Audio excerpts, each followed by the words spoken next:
Did you get one? Welcome to the April 23rd BC LaRouche chapter meeting here in Vancouver. Tonight, our topic is, how do you take down the British Empire? That's our topic tonight. Okay. Kennedy was threatening the empire. You saw what happened to him. The entities that were involved in taking out Kennedy and beginning the process of reorientating the United States towards a support role for the empire involved a lot of the entities that are currently controlling U.S. policy and U.S. government. Now, Lyndon LaRouche emerges in the late 1970s as an organizer for a comprehensive shift away from the U.S. support for the British Empire and the group that he was organizing, or was organizing on behalf of or with, intended to come in with the Reagan administration in 1981. And Ronald Reagan was shot not long after his inauguration, and he was incapacitated to such a degree that he could not consolidate, or those people could not consolidate control over the policy, and the George Herbert Walker Bush crowd, the Bush family crowd, was able to neutralize and consolidate a lot more to the effect of essentially negating the efforts of those who were going to be running the country under Reagan, who were collaborating with and were using LaRouche as the international coordinator and organizing for bringing a lot of people in. Now the key to understanding is that in the late 70s, you still had a regulated banking system in the United States. You still had a regulated banking system, but you at the same time, in 78, you had the takeoff of the shadow banking system coming in to strip the U.S. economy. So that was on the economic front. And a large part of the funds that were going offshore were funds that were connected to criminal activity like the drug trade. And so this is the empire coming back, not just to kill, but to actually possess economically. At the same time, you have the promotion of global free trade policies, which in turn were meant to dismantle the advanced sector nations and replace their production with very cheap slave labor type situations. So that was all going on in the 70s, at the late 70s. And the team that LaRouche was coming in, they were going to wage a war on the drugs. They were going to work out a deal with the Soviet Union to jointly develop the technologies to knock out missiles. Indira Gandhi was involved in the discussions with LaRouche as part of this. And she was assassinated not long after Reagan's inauguration. And the other person who was involved with LaRouche in discussions around this was the president of Mexico, Lopez Portillo. So, the net effect of this was that The Soviets rejected the cooperation with the U.S. because the British had massively penetrated the networks that came to power after Chernenko died under Andropov. And so essentially you had a situation where by 1988, when Reagan term was up, you had LaRouche on his way to prison, you had George Bush on his way into the White House, and you had essentially a mess. And you had the Soviet Union breaking up because, for many reasons related to this, and you had a situation where it was a very dire situation, and under George Herbert Walker Bush, this empire took over, looted Russia, and then Clinton came in, and Clinton came in because of the break in the establishment that allowed him to come in. They used Ross Perot, and Clinton came in, and Clinton, the people who went to Clinton from the institution said, you got to get LaRouche out of prison because he's needed to be organizing to mitigate and go against the policies that were under Bush, especially because of the respect that LaRouche has in the Third World and in Russia. So in the early 90s, you have another effort trying to create itself under Clinton to break from the directionality that the British had set for the United States with the help of their internal operations and their external operations. And Clinton came under massive attack. The guy who ran the attack was Ambrose Evans Pritchard, who was a journalist who was based in Washington. He's now based in London. And he organized a massive assault on Clinton.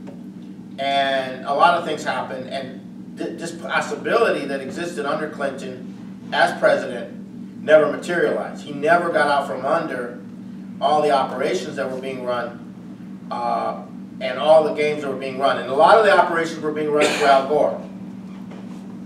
A lot of the operations were being Al Gore. So we were involved, LaRouche was involved in policy discussions with the Clinton administration, but his principal opponents inside the Clinton administration primarily were Al Gore, and secondarily was Hillary Clinton. And Hillary Clinton did not share LaRouche's views per se, to the degree that Clinton, to a large degree, had some of LaRouche's views, because Clinton knew who the British were. He understood the British Empire. He understood what it was, but he could never get out from under the operations that they were running. And we were trying to set up a meeting at a very crucial point to have a situation where the Prime Minister of Russia, Primakov, would actually sit down with Clinton, either in Washington or in Kuala Lumpur at the APEC summit, to actually have a dialogue such that they could start to coordinate policy. And that didn't come off because either something came up and Clinton couldn't leave for Kuala Lumpur, or Primakov's plane was forced to go back because of the U.S. was starting to bomb and so forth in Yugoslavia. But anyhow, that's going off the track. So then we have the Bushes. There's a failure. You have the Bush crowd and 9/11. Okay. Now, LaRouche warned about 9/11 in January of 2001. He said a Reichstag fire is coming. They cannot run the operations they intend to run without crisis management structures. So then 9/11 comes. Okay, and then everything follows from that. Now, so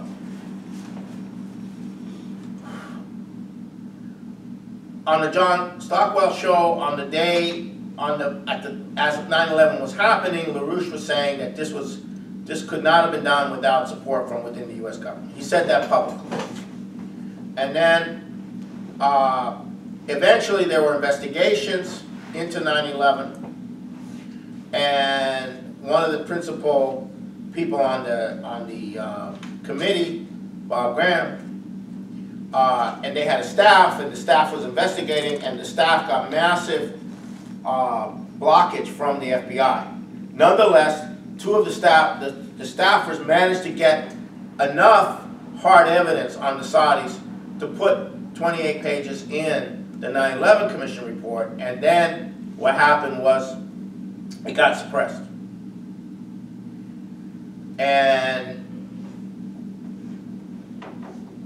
so Bob Graham then wrote a novel, Keys to the Kingdom, which basically revealed what was in the 9/11 in the novel, and started to work to keep it going.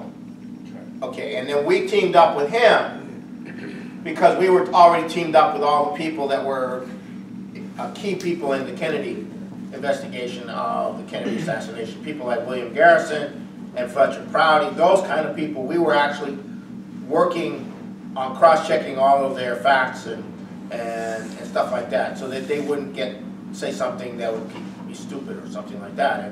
And so we were working with those people. So then, so you had the Bush, and then you had Obama, but this 9/11, we kept this 9/11 thing going. And then you had the victims from New York who knew all about this, launched their lawsuit against the Saudi government. And that's been going on ever since as well. And they have not given up. This thing has been kept on simmering. And then a few years ago, we got a couple congressmen who were willing to fight, Walter Jones and a few others. And we were basically doing a lot of the legwork, organizing for this. And Bob Graham, and we've been having press conferences, and we've been regularly putting out. But before 9/11, in the year 2000, we issued a formal complaint to the State Department with all the evidence that the United Kingdom should be declared a state terrorist sponsoring state. And this is because the two major terrorist organizations that were very active, one was killing tourists in Egypt, and the other was killing was about to destroy Russia, the Chechens. They were all being run out of London. Now, so we were already mobilizing because we saw this thing becoming a major thing in the world, this international terrorist apparatus. We saw it emerging as a major in the 90s, and we were going after it. And LaRouche in 1999 did a video on it that was 3 hours long and called Storm Over Asia, where we said that the British were going to unleash this kind of terrorism in the belly of Russia, the southern belly of Russia, and the Middle East, and so forth. And that the question would be, in the coming period of the economic crisis and the collapse, would those countries survive in such a manner that we could emerge with a world of, a world where these countries go together? Because at that time, in 1998, LaRouche had been proposing that the four major nations, United States, Russia, China, and India, bypass the British and start working together for the common aims of humanity. And Primakov picked that up in '98 when he became, after the GKO collapse, after the financial collapse, and he became the prime minister, and he promoted that. And what began to emerge was a beginning of what's called the Shanghai Cooperation Organization, which was the beginning of setting up a structure between initially Russia and China and some of these Central Asian nations on dealing with this problem that we foresaw coming. And so this is all, now this is, mind you, this was before 9/11. So there was already discussion. Now when Putin became prime minister and then president, he pledged to take out the Chechen issue. Madeleine Albright and the British were saying, you got to negotiate with the Chechens or whatever.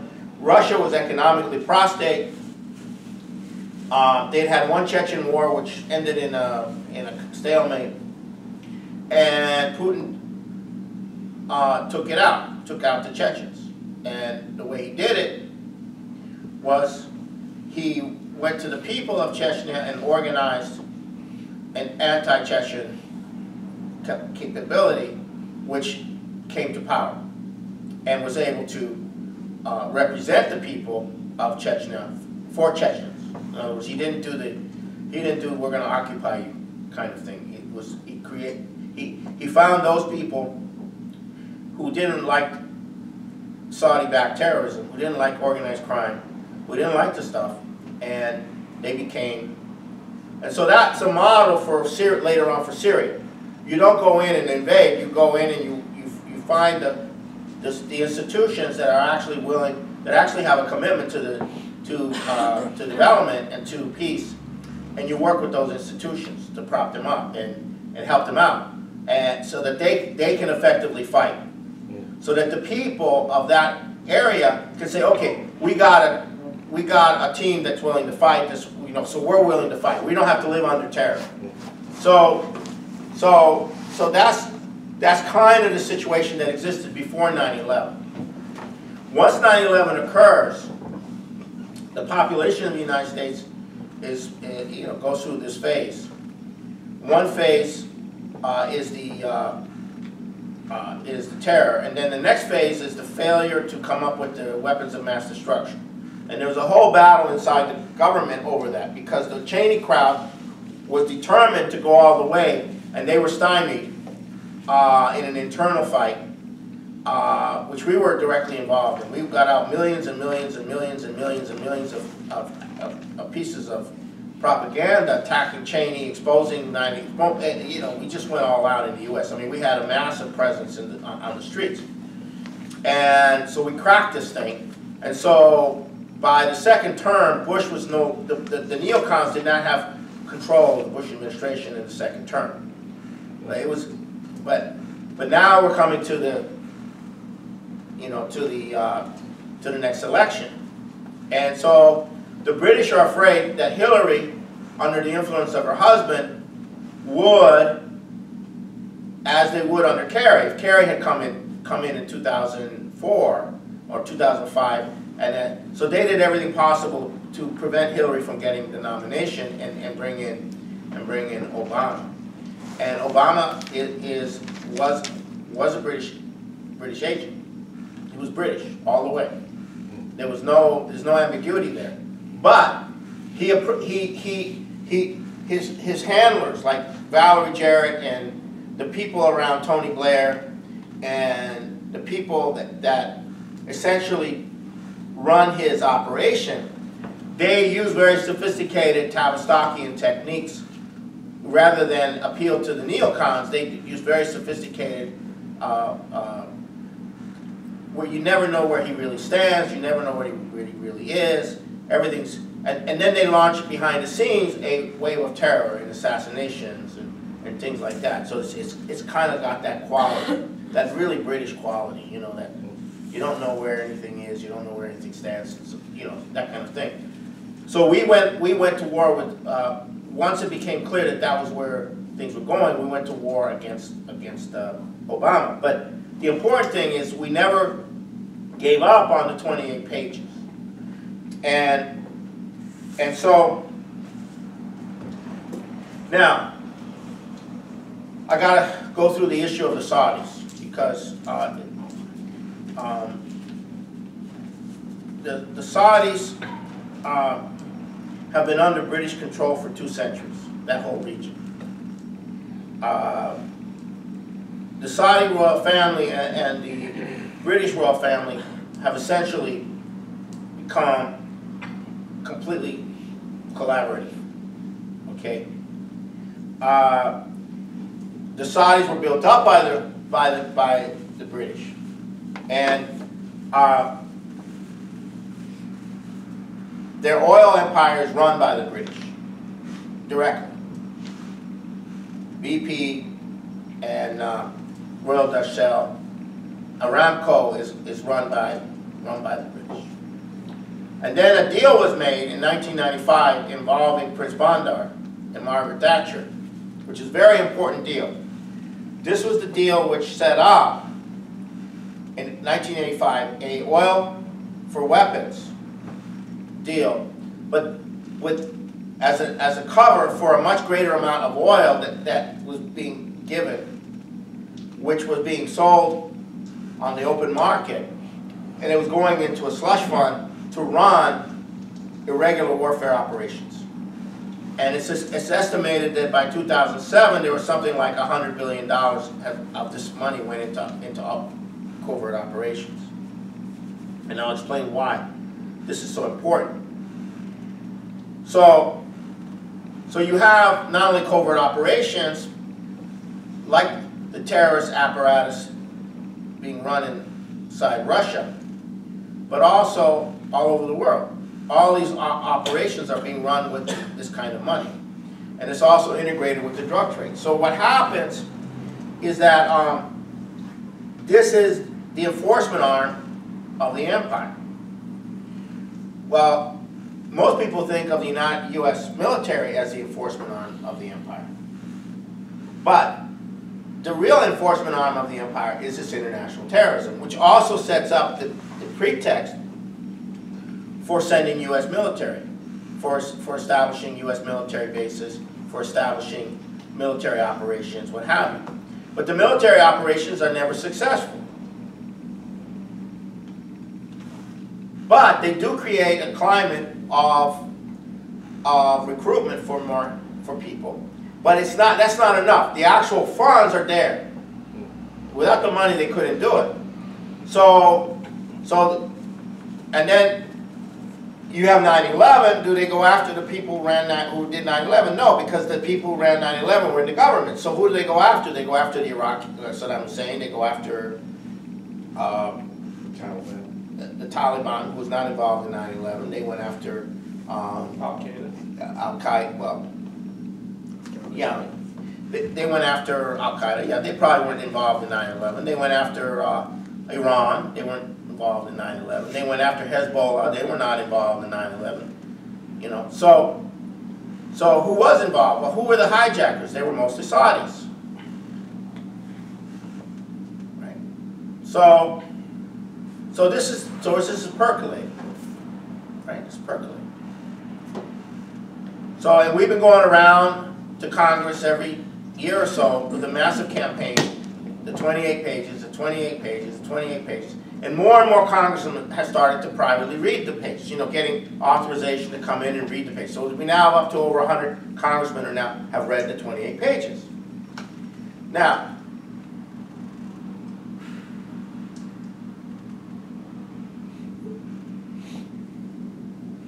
this little hook, the 28 pages, right, completely changes people's interpretation of the 20-year history prior, or the 10-year history prior to 9/11, or the 25-year history since today.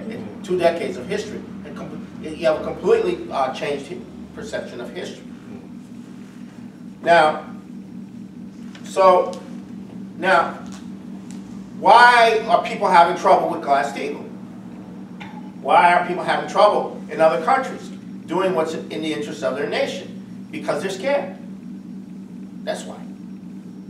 They're scared of this assassinations, corruption scandals, every kind of operation that's run through this kind of non-governmental, kind of, operation.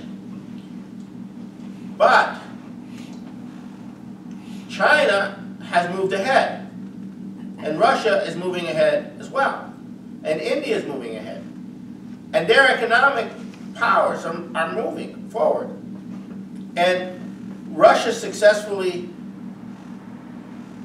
defeated the terrorist threat internally, and they're getting ready to successfully defeat the next terrorist threat, which is now going to be unleashed in areas in the Central Asian part of Russia, bordering on Russia. The Taliban the ISIS is being now transported into northern Pakistan, into northern Afghanistan, into northern Afghanistan, so that it can go into Uzbekistan, Tajikistan, Kyrgyzstan. So they're actually moving that whole thing, going in that direction. So that's where the Russians are really concerned. That's where they are preparing. That's where they think that this whole thing is vectored into that region. And that had a lot to do with why they did what they did in Syria, because ISIS and al-Nusra were close to taking power. So their action in Syria and the way they did it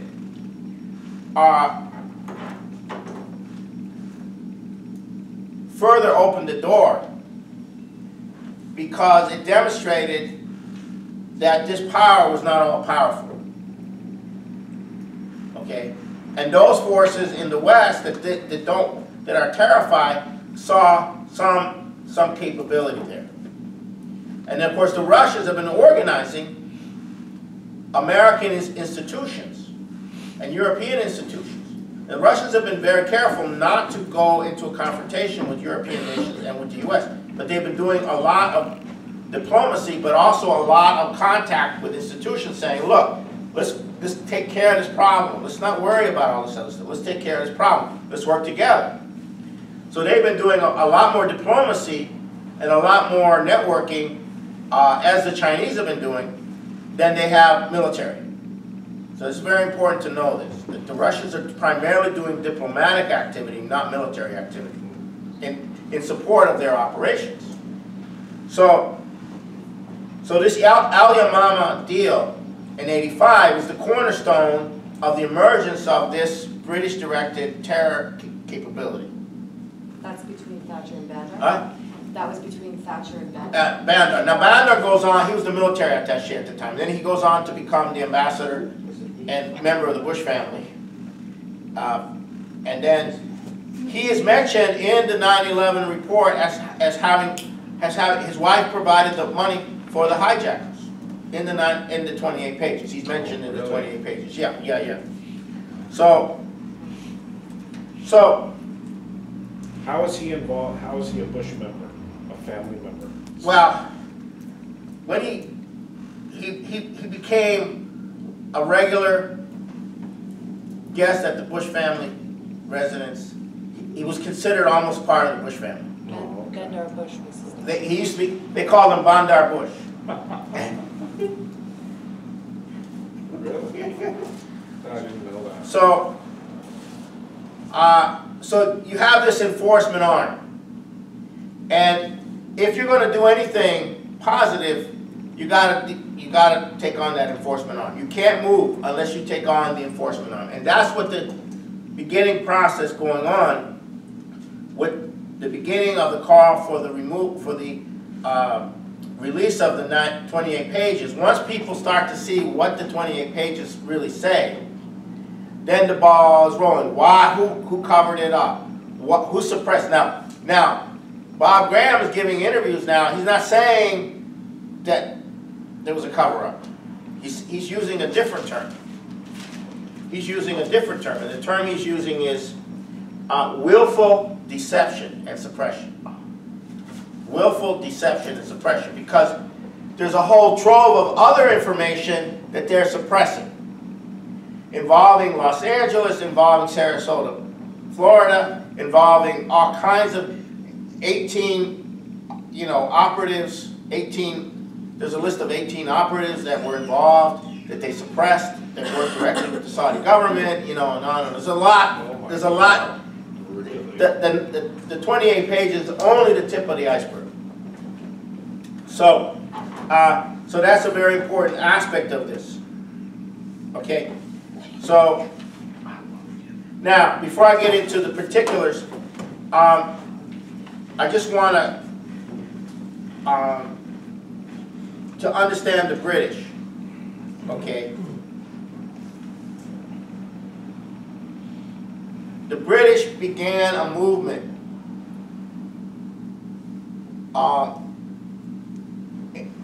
in the late 1800s, going into the early 1900s, which was a world imperial system based on racist eugenics. And by the 1920s, a large part of the American population and an even larger part of the academic world were eugenics, race science.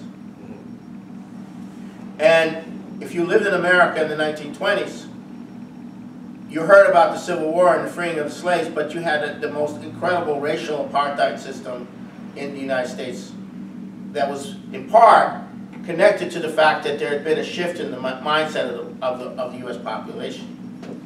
That same empire was being promoted, and Adolf Hitler was being cultivated. And he was cultivated by the British directly, with the help of Wall Street. And he comes to power by their support. And then he begins the process of implementing a preparation for war with the Soviet Union and what he believes is an empire. And Hitler's job was to wipe out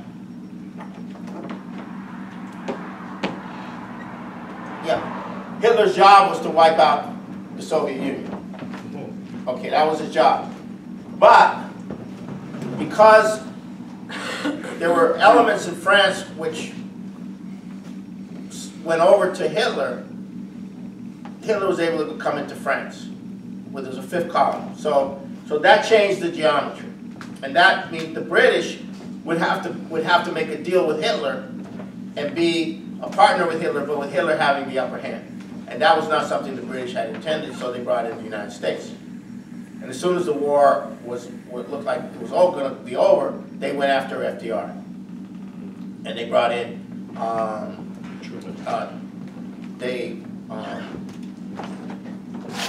Henry Jackson didn't make, was chosen by Roosevelt to succeed him, and he didn't get a chance.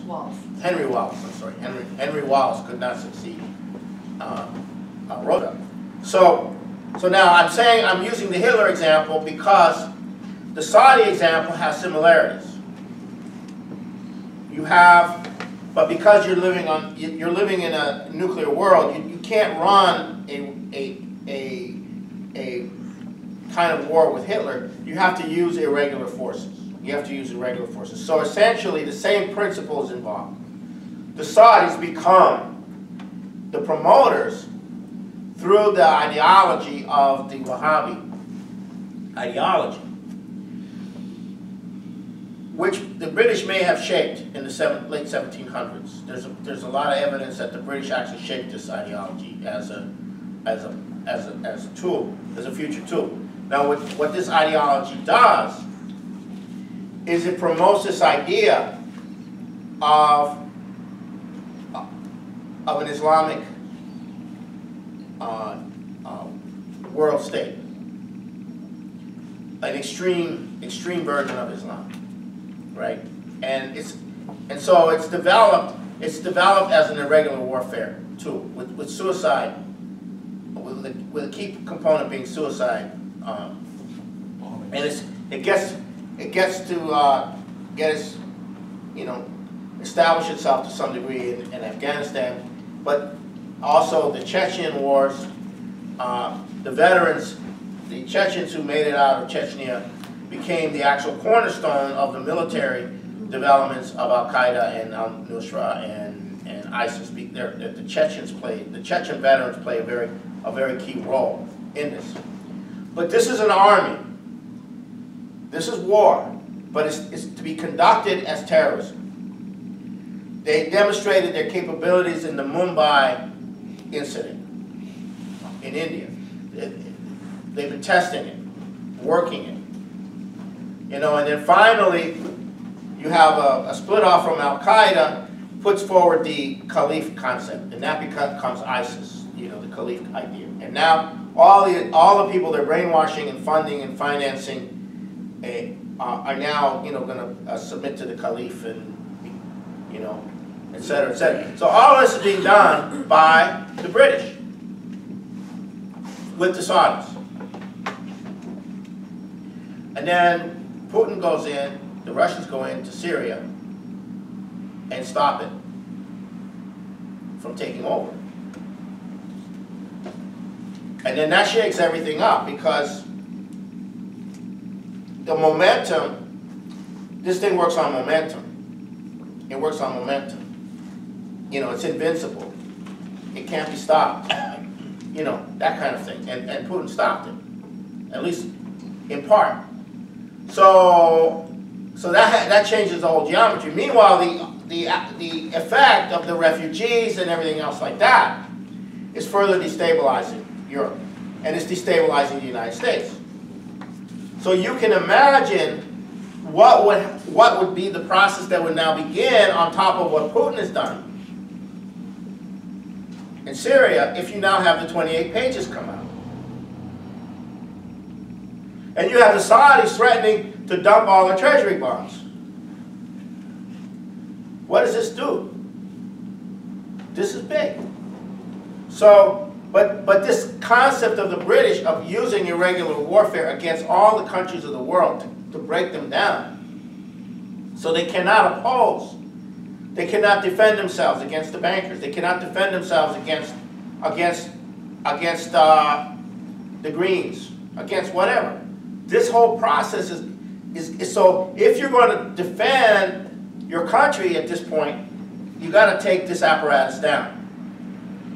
And my sense is that the 28-page the 28-page thing, if it keeps building and breaks through, and they put it out, then you have a process that's going on. It's going to badly damage the functions of the terror apparatus, which is not just Al-Qaeda or Al-Nusra or ISIS, but it's organized crime. It's assassination squads. It's the power to bring down any elected official in any part of the world. It's behind the scenes. It's all this stuff. It starts to crack. You start to crack it, and now you have a situation. If that starts to happen, you have a situation where people in Congress, I mean, in the U.S. Congress, I mean, we go to these people and we say, you got to go with Glass-Steagall, you got to do this, and they go,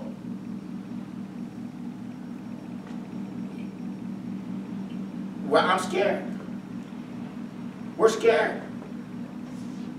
We're scared to go all the way. Like a congressman could legally read the 28 pages on the congressional floor the way Mike Gravel did with the Pentagon Papers. And he's working with us right now. He's actually touring, doing a lot of tours with us. And none of them are too scared to do that. They're scared. John Kerry was going to destroy Vice President Bush on the Contra thing, and he got a phone call from Dick Cheney, and he got scared. He had every reason to be scared. You know, he got scared. So this apparatus, you crack this apparatus, and then you might break the dam open, where people are not so terrified. Politicians are not so terrified. But then you have the population. Now, Obama, what's going to happen to him in this thing? He has to defend the British Empire. He has to defend the Saudis. Because he is an agent of the British Empire. That's what he's there for. And he says he's going to veto the bill called the JASTA bill, which is the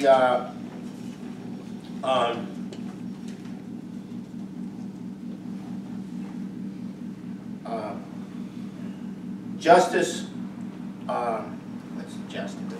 Hold on. I'm having trouble. Anyhow, it's Justice against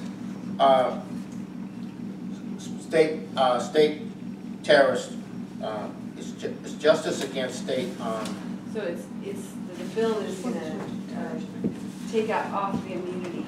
Yeah, it's Justice Against State Terrorist Act, against State Terrorism Act. Okay, against. So this is to allow for the $1 trillion civil suit to go forward in the U.S. courts. You know, so this is really big, and so meanwhile, China's coming on very big. They're going to be putting $6 billion into Nigeria. They're working to put in the railway system in Latin America. They're now going to pick up a Russian program and do their own version of floating nuclear power plants, and they're going to start that very soon. They're going to get it done very soon, you know, and they're going to start. You know, they're really moving.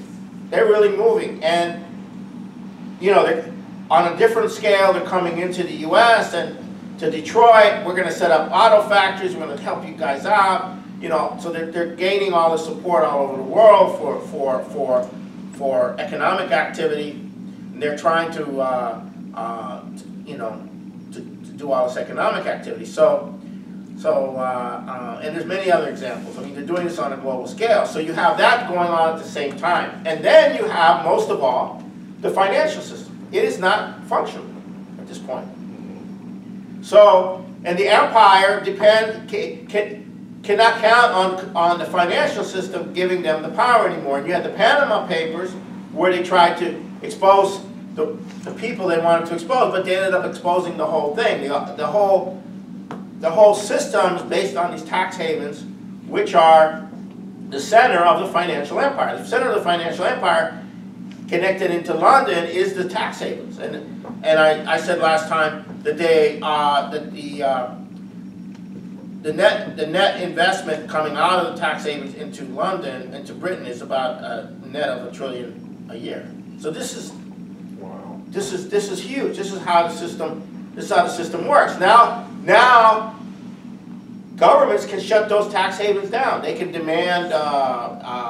They can do all of that. I mean, and that's all implied in Glass-Steagall. That's all implied in Glass-Steagall because you're essentially separating the banking from the investment.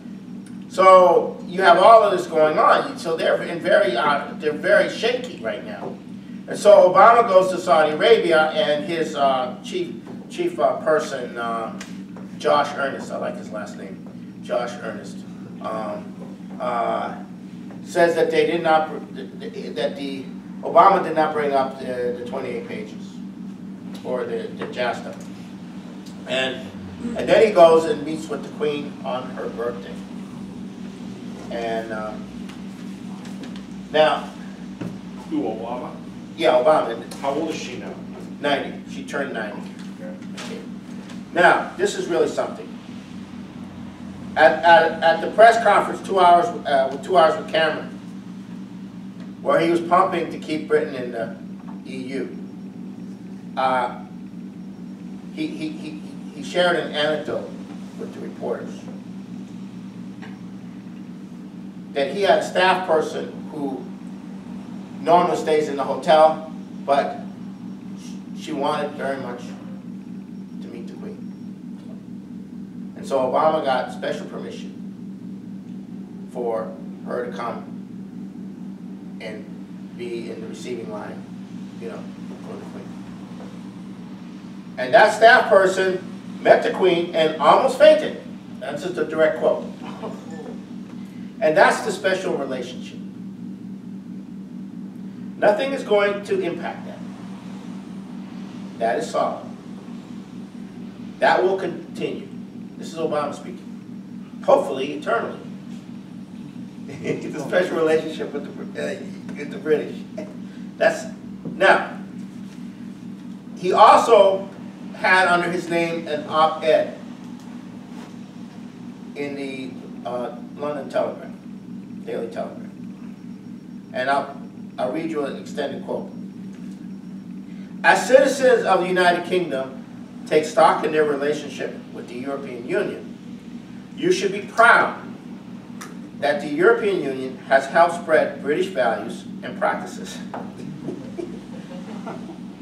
Democracy, the rule of law, open markets, across the continent and to its periphery. The European Union doesn't moderate British influence, it magnifies it. A strong Europe is not a threat to Britain's global leadership. It enhances Britain's global leadership. The United States sees how your powerful voice in Europe ensures that Europe takes a strong stance in the world and keep the EU open, outward looking, and closely linked to its allies on the other side of the Atlantic. So the US and the world need your outsized influence in the world to continue, including within Europe.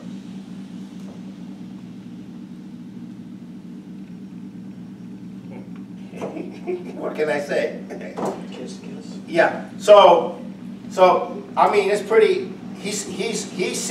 So Obama personally sees the British Empire as the model, as the method, as the system, and that the system that he's leading in the U.S. is part of that system.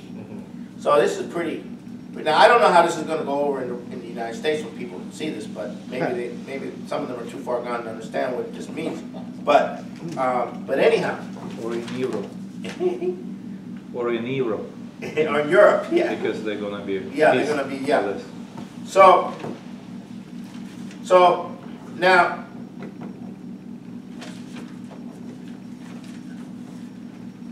so this 28 pages thing is something that we've been working on, other people have been working on, and we've been working with the other people that have been working on it. So it's not just one it's not just one group.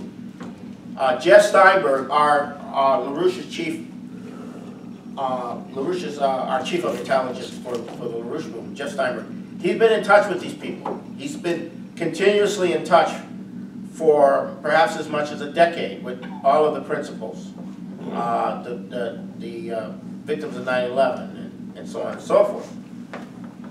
And there's a lot more. There was a release of a document from something called the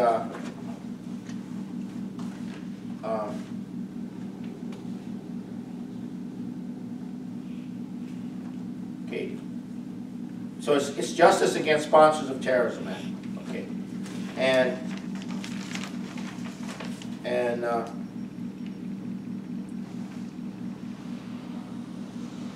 so there's this interagency on declassification, which declassified the draft document of the investigators for the 9/11 Commission. That just opens the door.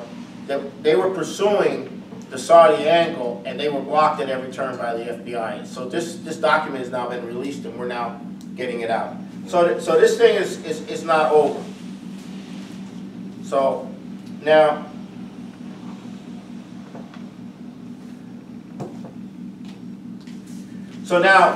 So this has the potential of not only going after the Saudis, but it has the potential internally for going after the Bushes, Obama, and the FBI. This has the potential of weakening the FBI operations inside the United States, which you have to do if you're going to have the capacity to deal for a political process to emerge in the United States, or even a non-political process behind the scenes to emerge in the United States that can deal effectively with the financial collapse with the measures that are required. Otherwise, you don't have a way, you don't have the political process involved. So this is also key, because what we're on the verge of is war. And the fundamental issue behind the war, behind the fact that Obama is being very provocative with the Chinese and they're being very provocative with the Russians, and the Chinese are being very firm and the Russians are being very firm, because the Russians and the Chinese cannot be not firm, because otherwise it's an encouragement to go further. Is what China's doing in a decade or so in 2 decades, it will transform the world economy. And that transformation is not a world that these people want to live in. It's not a world that the monarchy wants to live in, that the oligarchy wants to live in. It's just not a world that they want to live in. So that's the driving force for war right there. It's not what Russia's doing. It's not what they're doing to Russia is related to that. What they're doing in the Middle East is related to that. What they're doing all over the world is related to that. That's what it's related to. So when you say war, are you talking about war directly with China? We're talking about preemptive nuclear war, because that's the only way they could do it. That's what we're looking at, preemptive nuclear war. And China would be the primary, but Russia would have to be included. If they could get Russia to back down and let them go after China, but Russia won't do that. So that's the game that's being played. And you have these nutcases, you know, talking about war with Russia, but they really mean war with China. Wow. You know, and but it's hard to organize a war against China, because the Chinese are very unwarlike, unless you're stepping on their toe. They're very unwarlike. They're not a war. They've never been a war-oriented country, historic, culturally. You know, they rather do business.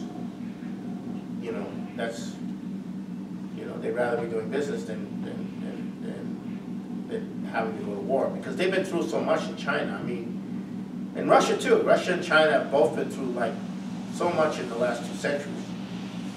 You know, it's just, it's inconceivable to any American, or for that matter Canadian, just what these people have gone through, the people of these parts of the world have gone through.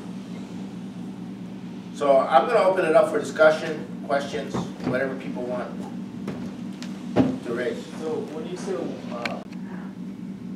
how are they going to justify it? Yeah. This is very complicated. It's very, very complicated. Because the U.S. has been trying to develop the means to win a nuclear war. And the Russians and the Chinese have been figuring out that that's what the United States is trying to do. So the Russians and the Chinese have been trying to figure out ways by which they can prevent the United States from winning a nuclear war, from NATO from winning a nuclear war. So it's very complicated. You know, do you really know what the Russians and the Chinese have up their sleeve? And then the Russians display that they've been preparing for this, and the Chinese. It's not prevent to win the nuclear war. It's prevent the nuclear war. It's to prevent because you nuclear, cannot right. win. So Right. the technology is there in order not to United States can consider consequences of going into nuclear. Right, right. It's a deterrence. Yeah. Not to win. It's not to win. It's not. It's is to deter a nuclear war by saying you can't win a nuclear war. You can't win a nuclear war. Yeah, that's what I meant to say. But so so this has been going on.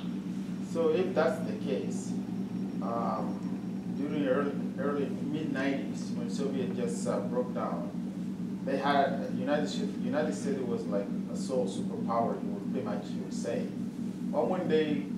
Why did they hold on to that time? Or they thought they had everything under control then during that time? Okay, that's a very good question. Okay. Fortunately for Russia, despite the depredations of the international bankers and the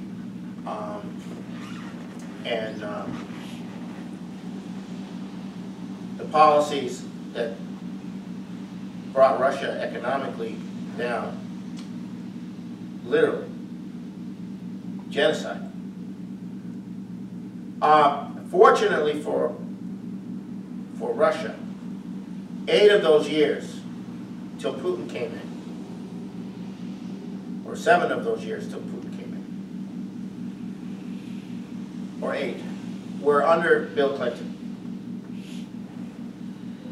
And Bill Clinton personally was not in favor of conquering or wiping Russia out or doing what the British might have wanted to do.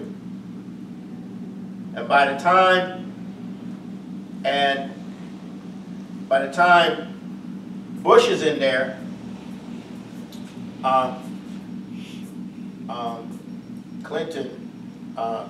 Putin is in there. And Putin immediately realized that George Bush was the kind of guy that he could palsy-walsy with, because Bush was not that bright, and Still isn't. and Putin was a very compassionate person. Are you talking about George W.? Yeah, and he could understand that that Bush was, needed some affection, and he was very, he was very, Putin is a very, very personable person. And he's not arrogant in any way. So he struck up a friendship with and I'm sure that was not appreciated. But he was able to sustain a friendship with George Bush. Meanwhile, they were running terror operations against Russia. So they would contact George Bush and say, what are you doing? He says, oh, are we doing that? Well, I got to get on it. So you played him somehow. Yes, he was able to play Bush. Now that,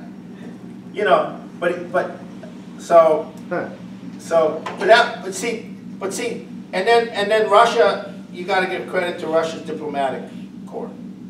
Primakov was foreign minister for a while, and then the people who have been in Russia's, they've been very careful. They played a very interesting game of not challenging the United States, and I could be corrected for what I'm going to say, but this is my personal view that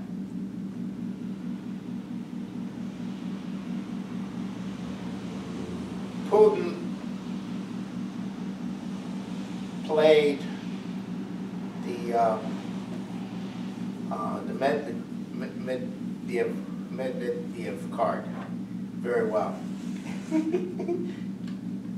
creating the impression that they had a shot at taking over through Medvedev. Yeah. And so that was a very cute little game that he played to keep them from thinking that he was going to go hardcore. So Medvedev, Yeah. was he a politician that was running against Putin? No. He's his body, but he was a president of Russia for like 4 years, because you can run two terms for 4 years, 8 years, and after you have to step down and after come back again. Right. And then, but then Putin joined up with him, didn't he? Right, the way I saw it was that Putin played a game with the West, that, you know, keeping the door open for them to come in and take over, to buy time. Giving them the appearance that they had that option. This is my view. So they won't go nuclear. Because, yeah, exactly. So they wouldn't go nuclear, so that he could buy time. Because in that time, the Russians have restructured their military. They've restructured all of their defenses in such a way that it's more modern than it was. It's more modern. I don't mean in terms of nuclear weapons, but I mean in terms of their command structure, their integration. Right. So what you're saying is that Putin did that so that the Russians would have more time to again organize themselves and become a force to be reckoned with. Yes, exactly.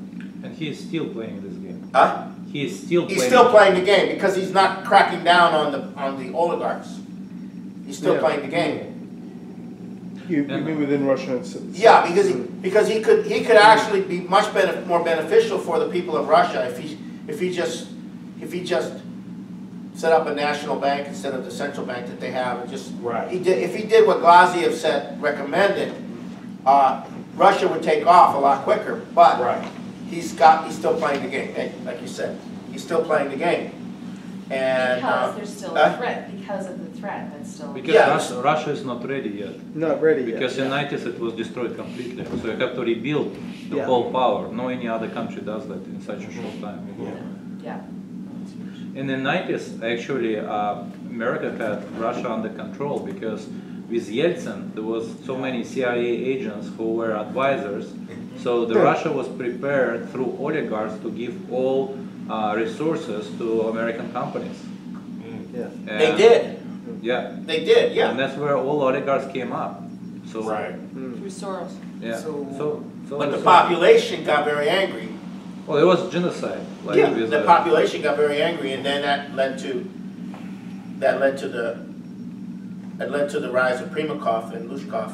So Not Lushkov, but Primakov. I think, like, I don't know where Putin came out. So if Putin wouldn't be there as a personality, as a person there, I don't know how Russia would. It probably collapsed in too many countries. You know, it just wouldn't exist because it was very harsh. It was like, you know, that like we're talking about British, they were getting to Russia for centuries. That's what they want to do. It's 19th revolution and through Second World War and stuff like that. So that was a big win for all this oligarchy structure of Western, right, of American and British. But Putin somehow didn't show himself like as against of that system, but he still was able to hide a lot of things and work things out. Like if you remember, there was a submarine Kursk, right? Yeah. That where the war would started because submarine Kursk was attacked by American submarine, and lots of people. It's a military ship that was completely destroyed. So the nuclear war. Is that what sank the Kursk? Yeah. So the Kursk didn't have an internal problem? No, it didn't. So it was targeted, but officially in all newspapers it was like Kursk. It just had the accident. So he actually had to let people die inside the Kursk, not to start the Third World War. Because if he would admit that it was attacked by American submarine, then you don't have choice. You just have to go with it. And so there is lots of things going on. Wow. Putin was like, he is like really good player. He's like a chess master, you know. He remembers things, but he just goes ahead. Okay, this is a little off topic, and I don't want to spend a lot of time or waste any of your time. And I haven't been here for a long time, so maybe you said something about it. But what is your take on the 2 Malaysian airplanes that have been shot down? Is there any kind of a smoking gun? The first Malaysian airplane, it appears there are a lot of different reasons, but it appears from what our sources tell us is that this was designed to be a new 9/11, that the plane was going to come back somewhere and nail something. And I don't know what happened. There's also evidence that the pilot was under the influence of radical Islam and stuff like that. But it's not clear. It's not clear. Now, the plane that the Malaysian airliner has a very similar signature to the presidential plane of Putin. So there's a lot of speculation because President Putin's plane came across that same area about the same time. It's about the same period of time. That the Malaysian plane was mistaken for Putin's plane. There's that. That's one hypothesis. Yeah, one version. Huh? One version. Yeah. I haven't heard. I never heard that either. Huh? I never heard that either. And then the other version, well, it appears that it was by the behavior of the people investigating. Like, you haven't heard any more charges against Russia. That it probably was shot down by the Ukrainian Military. and it was blamed on Russia. But I suspected that but I don't know. Do you have any more information? Well, that was, yeah, so if it would be any evidence of rebels or Ukrainian rebels or Russian military shooting the plane, then it will be all in newspapers, because it was on the first pages that, you know, it's Putin's fault and all of that in the beginning, right? But now, like you said, it's silent. And it means that the evidence is against that version that Russia did it or rebels did it. The rebels didn't have neither planes capable of shutting it down, neither anti-missile or like missiles that can do that. So. Okay. So. But interesting fact about those two Malaysian planes, because they are similar, the one that disappeared and the one that was shut down in Ukraine. So there are different versions, you know, what could happen there. So it's not clear. What was the signature of the plane you said? Well, it looks the same. It has the same paint markings. And it has visuals, because the same colors. The same colors. Yeah. Oh, yeah. The Dutch report found that the Ukrainian military, they published apparently, was the only military that had the Buk missile that shot it down. There was there's no Russian military. Because Russian did not use that type of missiles anymore, but they assume it was shut down. They gave a specific type of missile in Russia. They don't have it in military. It's already advanced to the next Technology. level. Yeah. Level. Yeah. Paul, when do you see these 28 pages coming out? So I'd like to read them. I mean, Okay. when is this Okay. going to become common Um, knowledge? If they come out, If they come out, they haven't come out yet. But if they come out, it's going to be devastating.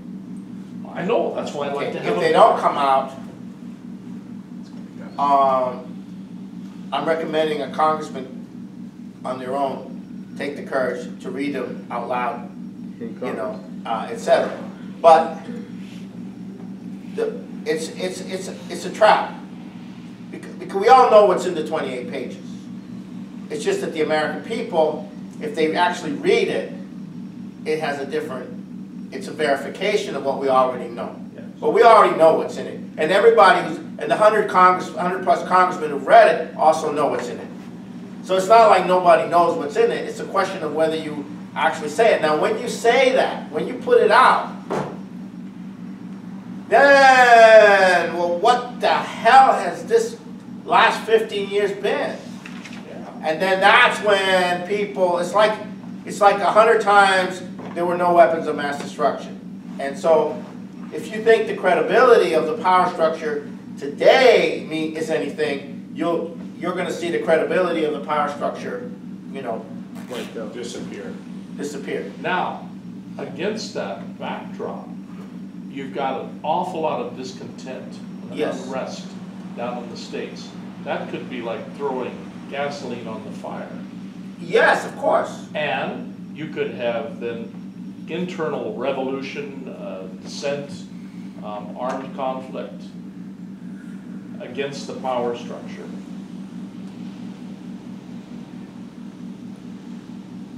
No, because Why it's, not? because it's the split in the power structure that's causing it. In other words, this is me speaking now. There is a split taking place in the power structure. Because the empire is going down. Yeah. Do you want to go to nuclear war or not? Do you want to have Glass-Steagall and survive or not? Do you want to do this or not? And so you have this process going on of a fracturing of the power structure. Okay, that's how revolutions really work. Okay, a fracturing of the power structure, and then a part of the power structure then moves over to a different policy. A revolt from the population by itself does not occur. A change. Okay, the population shift against the power structure does not itself provide A stable change. a stable change. You gotta have Ideology. you have to have leadership. There's leadership.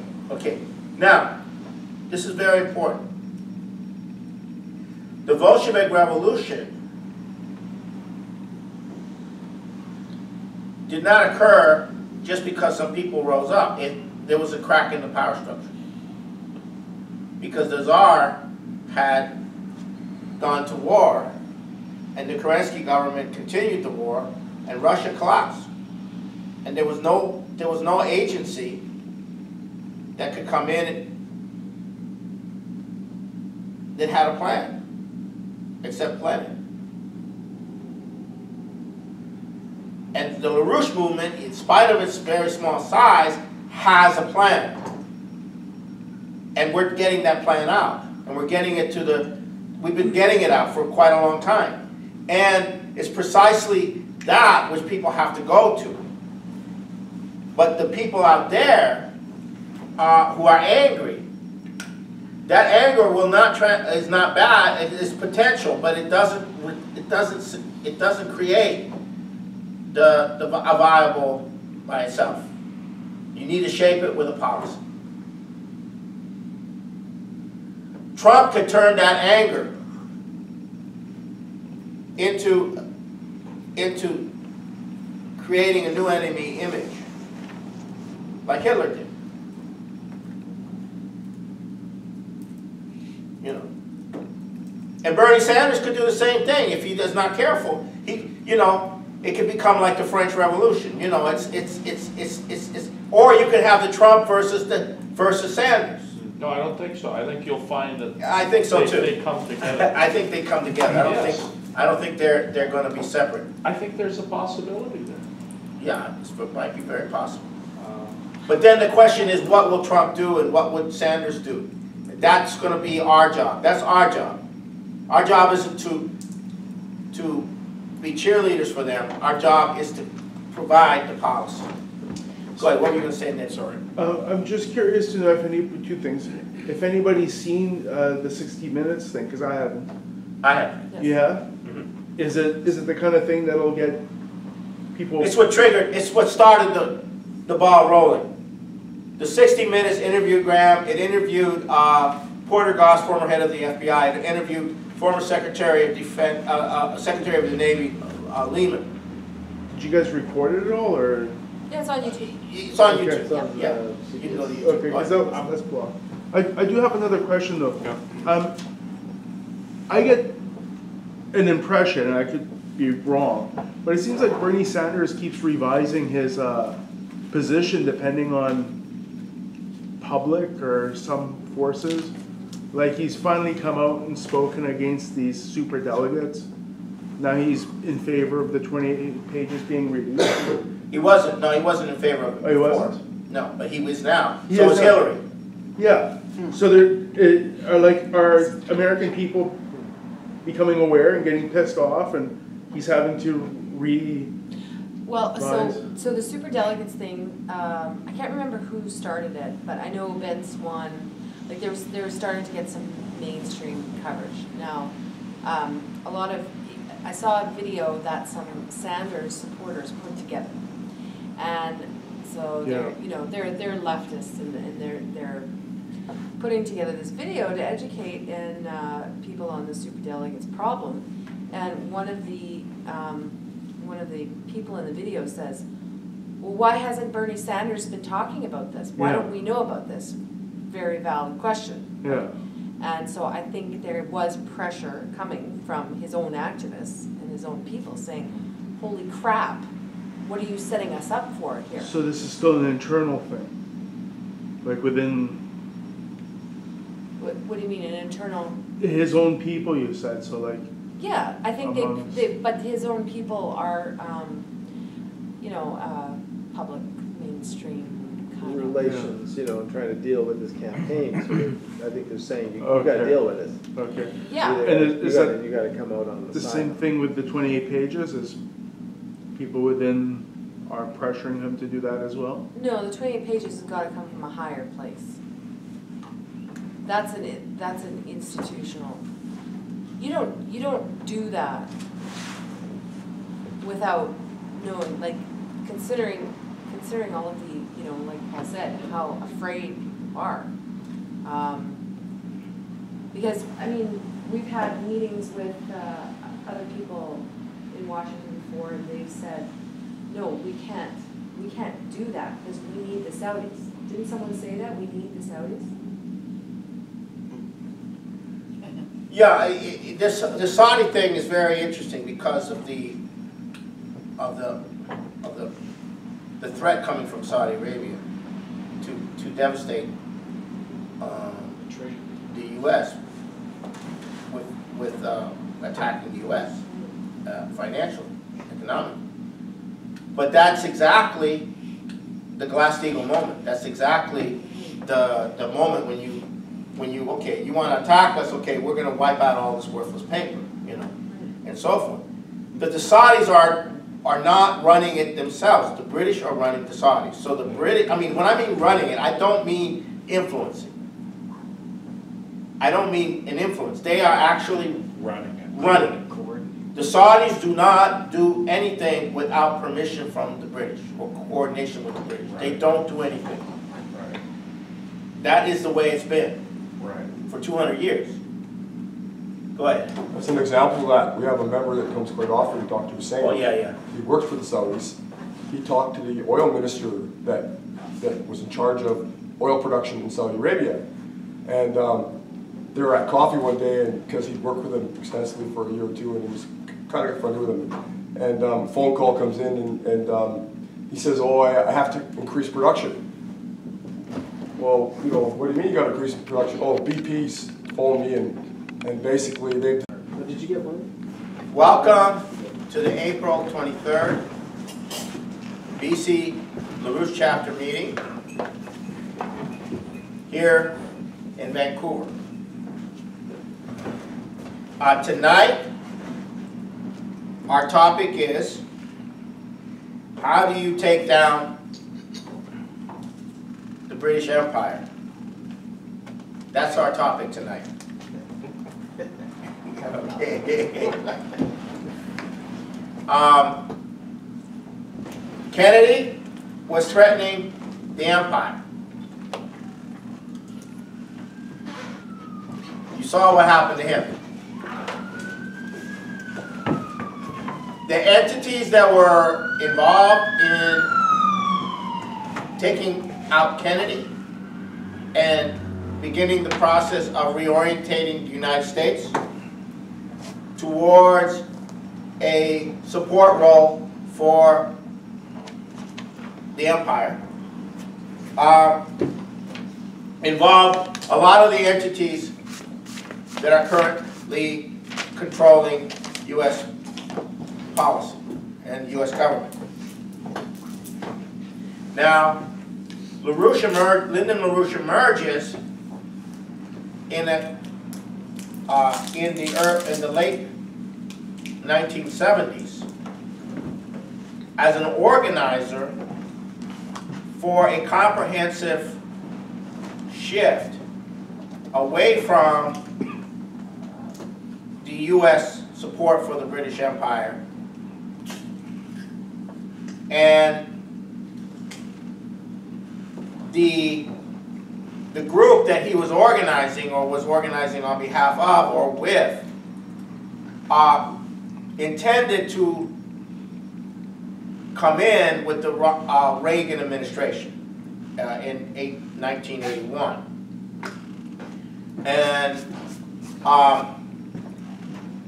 Ronald Reagan was shot not long after his inauguration, and he was incapacitated to such a degree that he could not consolidate, or those people could not consolidate control over the policy, and the George Herbert Walker Bush crowd, the Bush family crowd, was able to neutralize and consolidate a lot more to the effect of essentially negating the efforts of those who were going to be running the country under Reagan, who were collaborating with and were using LaRouche as the international coordinator and organizing for bringing a lot of people in. Now the key to understanding is that in the late 70s, you still had a regulated banking system in the United States. You still had a regulated banking system, but you at the same time, in 78, you had the takeoff of the shadow banking system coming in to strip the U.S. economy. So that was on the economic front. And a large part of the funds that were going offshore were funds that were connected to criminal activity like the drug trade. And so this is the empire coming back, not just to kill, but to actually possess economically. At the same time, you have the promotion of global free trade policies, which in turn were meant to dismantle the advanced sector nations and replace their production with very cheap slave labor type situations. So that was all going on in the 70s, at the late 70s. And the team that LaRouche was coming in, they were going to wage a war on the drugs. They were going to work out a deal with the Soviet Union to jointly develop the technologies to knock out missiles. Indira Gandhi was involved in the discussions with LaRouche as part of this. And she was assassinated not long after Reagan's inauguration. And the other person who was involved with LaRouche in discussions around this was the president of Mexico, Lopez Portillo. So, the net effect of this was that the Soviets rejected the cooperation with the U.S. because the British had massively penetrated the networks that came to power after Chernenko died under Andropov. And so essentially you had a situation where by 1988, when Reagan term was up, you had LaRouche on his way to prison. You had George massive blockage from the FBI. Nonetheless, two of the staffers managed to get enough hard evidence on the Saudis to put 28 pages in the 9/11 Commission report, and then what happened was it got suppressed. And so Bob Graham then wrote a novel, Keys to the Kingdom, which basically revealed what was in the 9/11 in the novel and started to work to keep it going. Okay, and then we teamed up with him because we were already teamed up with all the people that were key people in the Kennedy investigation of the Kennedy assassination. People like William Garrison and Fletcher Prouty, those kind of people. We were actually working on cross-checking all of their facts and stuff like that, so that they wouldn't say something that would be stupid or something like that. And so we were working with those people. So then, so you had the Bush, and then you had Obama, but this 9/11, we kept this 9/11 thing going. And then you had the victims from New York who knew all about this, launched their lawsuit against the Saudi government. And that's been going on ever since as well. And they have not given up. This thing has been kept on simmering. And then a few years ago, we got a couple congressmen who were willing to fight, Walter Jones and a few others. And we were basically doing a lot of the legwork, organizing for this. And Bob Graham, and we've been having press conferences, and we've been regularly putting out. But before 9/11, in the year 2000, we issued a formal complaint to the State Department with all the evidence that the United Kingdom should be declared a state terrorist sponsoring state. And this is because the two main Clinton administration, but his principal opponents inside the Clinton administration primarily were Al Gore, and secondarily was Hillary Clinton. And Hillary Clinton did not share LaRouche's views per se, to the degree that Clinton, to a large degree, had some of LaRouche's views, because Clinton knew who the British were. He understood the British Empire. He understood what it was, but he could never get out from under the operations that they were running. And we were trying to set up a meeting at a very crucial point to have a situation where the Prime Minister of Russia, Primakov, would actually sit down with Clinton, either in Washington or in Kuala Lumpur at the APEC summit, to actually have a dialogue such that they could start to coordinate policy. And that didn't come off, because either something came up and Clinton couldn't leave for Kuala Lumpur, or Primakov's plane was forced to go back because of the U.S. was starting to bomb and so forth in Yugoslavia. But anyhow, that's going off the track. So then we have the Bushes. There's a failure. You have the Bush crowd and 9/11. Okay. Now, LaRouche warned about 9/11 in January of 2001. He said a Reichstag fire is coming. They cannot run the operations they intend to run without crisis management structures. Okay. So then 9/11 comes. Okay, and then everything follows from that. Now, so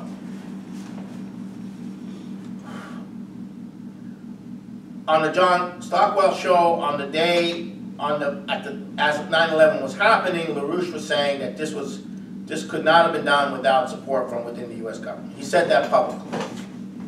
And then eventually there were investigations into 9/11, and one of the principal people on the committee, Bob Graham, and they had a staff, and the staff was investigating, and the staff got mad. Bush on his way into the White House, and you had essentially a mess.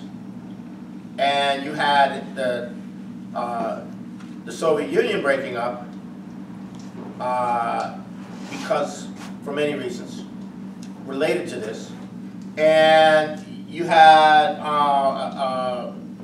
a situation where It was a very dire situation. And under George Herbert Walker Bush, this empire took over, looted Russia, and then Clinton came in. And Clinton came in because of the break in the establishment that allowed him to come in. They used Ross Perot. And Clinton came in. And Clinton, the people who went to Clinton from the institution said, you gotta get LaRouche out of prison because he's needed to be organizing to mitigate and go against the policies that were under Bush, especially because of the respect that LaRouche has in the third world and in Russia. So in the early 90s, you have another effort trying to create itself under Clinton to break from the directionality that the British had set for the United States with the help of their internal operations and their external operations. And Clinton came under massive attack. The guy who ran the attack was Ambrose Evans Pritchard, who was a journalist who was based in Washington. He's now based in London. And he organized a massive assault on Clinton. And a lot of things happened. And this possibility that existed under Clinton as president never materialized. He never got out from under all the operations that were being run and all the games that were being run. And a lot of the operations were being run through Al Gore. A lot of the operations were being Al Gore. So we were involved, LaRouche was involved in policy discussions with the